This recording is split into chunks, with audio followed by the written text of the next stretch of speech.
മദീനക്കടുത്തുണ്ടായ bus അപകടത്തിൽ തെലങ്കാനയിൽ നിന്നും ഉംറ നിർവഹിക്കാനെത്തിയ 45 പേർ മരിച്ച ദുരന്ത പശ്ചാത്തലത്തിൽ തെലങ്കാന ന്യൂനപക്ഷ ക്ഷേമ വകുപ്പ് മന്ത്രി മുഹമ്മദ് അസ്ഹറുദ്ദീൻ മദീനയിലെത്തി.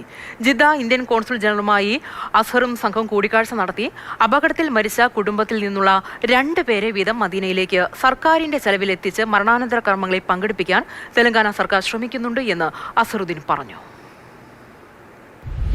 തെലങ്കാനയിൽ നിന്നും ഉംറ നിർവഹിക്കാനെത്തിയവരുടെ ബസ് സൗദിയിലെ മദീനക്കടുത്ത് അപകടത്തിൽപ്പെട്ട് 45 പേർ മരിച്ച ദുരന്ത പശ്ചാത്തലത്തിലാണ് തെലങ്കാന ന്യൂനപക്ഷ ക്ഷേമ വകുപ്പ് മന്ത്രി മുഹമ്മദ് അസ്ഹറുദ്ദീൻ മദീനയിലെത്തിയത്.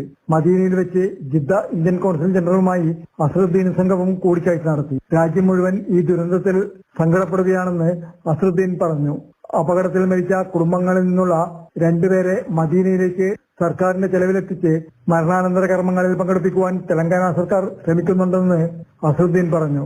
മന്ത്രി അസ്ഹറുദ്ദീനെ കൂടാതെ MLA Majid Hussain, secretary B Shafiulla IFS എന്നിവരും നാട്ടിൽ നിന്നെത്തിയ സംഘത്തോടൊപ്പമുണ്ട്. ഫോറൻസിക് റിപ്പോർട്ട് ലഭിച്ചയുടൻ മൃതദേഹം മുഴുവൻ മദീനയിൽ തന്നെ കബറടക്കുവാനുള്ള ശ്രമമാണ് നടക്കുന്നതെന്ന് ബന്ധപ്പെട്ട അധികൃതർ അറിയിച്ചിട്ടുണ്ട്. ഇതിനായുള്ള നടപടിക്രമങ്ങൾ നടത്തിവരികയാണ്. Mathrubhumi news, Jeddah.